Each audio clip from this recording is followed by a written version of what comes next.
Late 1941, war-weary Britain stands alone. The Blitz rages, Nazi U-boats choke the Atlantic sea lanes, supplies dwindle. After France fell, Winston Churchill vowed to set Europe ablaze, not with bombs, but with covert sabotage, resistance, and raw cunning. To that end, he approved the creation of one of history's most audacious secret agencies, the Special Operations Executive, nicknamed, behind closed doors, the Ministry of Ungentlemanly Warfare. In mid-1940, Churchill and Hugh Dalton, Minister of Economic Warfare, summoned spies, saboteurs, and dreamers to build a force to strike behind enemy lines, even in neutral territory.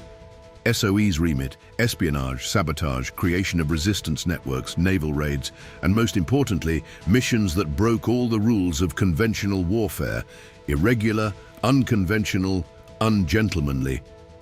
By early 1942, SOE had thousands of agents, many women included, empowered to carry limpet mines, incendiary gadgets, forged papers, and go into Axis Europe to strike while masking British involvement.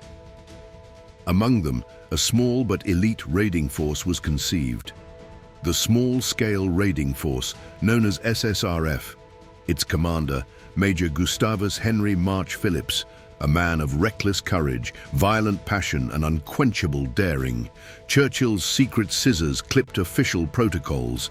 SSRF would operate off books. No air cover, no Navy support, no warnings, just a flying unit of rogues, mavericks, foreigners. One such man was Anders Lassen, a Dane who volunteered for Britain's war effort and would become the only non-Commonwealth recipient of the Victoria Cross. Another was Geoffrey Appleyard, a shadowy type trained for commando raids, and Richard Heron, plus the enigmatic Henry Hayes, a third foundational SSRF member with nerves like tempered steel. The target, Operation Postmaster, spring 1942. 3 Axis-owned vessels, the Italian merchant Duchessa d'Aosta, the German tug Licomba, and the barge Bibundi, moored in the harbour of Fernando Po, a Spanish colonial island in West Africa. Spain was neutral. A British incursion risked dragging Spain into Hitler's camp. Still, Churchill and SOE calculated that the reward justified the risk. SSRF first sent Geoffrey Appleyard by plane to reconnoitre.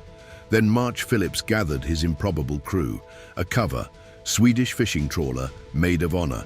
They would sail, pose as neutral fishermen, infiltrate the harbour, board the ships and sail them away under Axis guns. Meanwhile, in Santa Isabel, capital of Spanish Guinea, a British agent, Marjorie Stewart, formerly an actress turned SOE operator, was working behind the scenes. In the movie version, she seduces the local SS commander, a fictionalized Heinrich Löhr, and helps recruit local muscle via an illicit gambling house. In reality, Stewart's role was primarily administrative and strategic, planning logistics, liaising with the mission HQ, though she did marry March Phillipps just after the raid on April 18, 1942. The operation, as depicted in the film, is riotously embellished. Seduction, reinforcements, hull-reinforcing conspiracies. But that is Hollywood hyperbole layered onto truth. Still, the essential daring, sailing into Forbidden Harbor, boarding enemy vessels by night, and slipping away under fire, is all historically real. At midnight, the team attacked. Guns silenced, doors breached, men held at bay, limpet mines set, engines revved. The vessels were freed from their moorings. The Axis crews were stunned, some captured, some fled.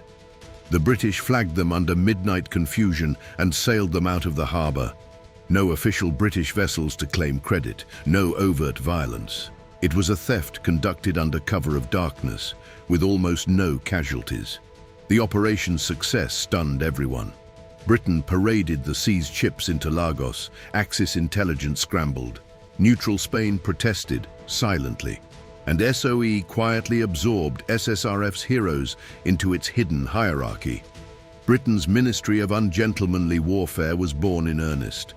Winston Churchill personally intervened to ensure the men were not court-martialed for unauthorized action, but instead offered continued clandestine service under Brigadier Colin Gubbins, codename M. And with future spy novelist Ian Fleming loitering at their circle, SOE harnessed the momentum.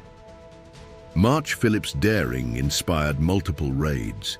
Appleyard was second in command of the newly formed 2nd SAS under Bill Sterling. Hayes went on as a master spy who survived torture. Lassen continued notable raids until his death in 1945. And Fleming quietly tucked these covert stories under his cloak, later channeling them into James Bond adventures. Every new raid bore the imprint of the Postmaster playbook: lightweight, improvised, viciously efficient. SOE agents learned to use limpet mines, time pencils, plastic explosives, even exploding rats and sabotage suits, tools of irregular warfare pioneered by SOE's clandestine R&D labs. As the war turned in favor of the Allies, SOE's agents became the fingerprints of chaos behind Nazi lines. Regions from Norway to Yugoslavia saw SOE's support of partisan uprisings, sabotage of rail lines, fomenting dissent under cover of terror, the very heart of Churchill's vision to set Europe ablaze. But back to the heroes of Postmaster. March Phillipps married Stuart in April 1942, a brief respite before tragedy. On September 12, 1942, during Operation Aquatint, March Phillipps led a raid on the French coast. It ended disastrously. He and his men were lost. He was just 34. His death was a blow to SOE, and to Stuart, left widowed and pregnant with their daughter born in June 1943. Appleyard's fate, too, ended in sorrow. In July 1943, as second in command of the 2nd SAS, he flew with paratroopers over Sicily. His plane disappeared on the return flight, probably shot down by friendly fire. He was declared missing, presumed dead. His absence marked an end of the SSRF's core leadership, yet the legacy endured. Anders Lassen earned the Victoria Cross. Henry Hayes survived torture. Many agents formed the seed of Britain's future special forces, SAS, SBS, and modern Black Ops units.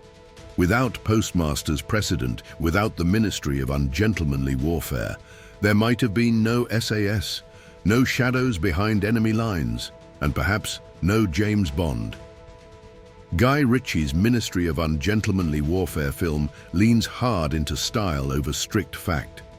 A seductive song in German, dramatic battle reinforcements, seduction plots with SS commanders, these are the director's amusements, not documented history.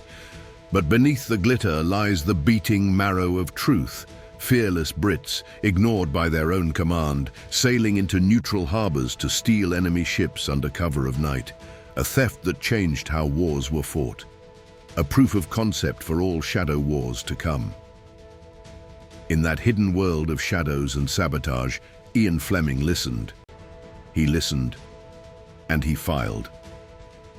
When the Official Secrets Act silenced Gubbins and others, Fleming turned their real adventures into fiction. James Bond was born.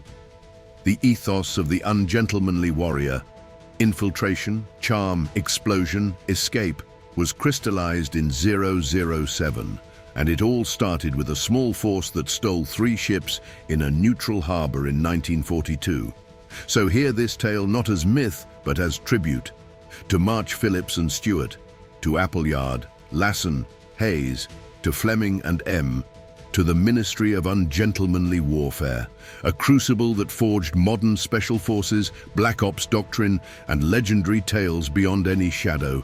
This is their story. This is the story of Operation Postmaster, of RAF-less raids, of illegal gambling houses spun into intelligence centers, of men who answered Churchill's call to fight dirty for the freedom of Europe.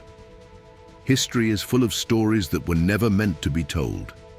Tales whispered in shadows, buried under official seals, forgotten in dusty archives. But now, you've heard one of them.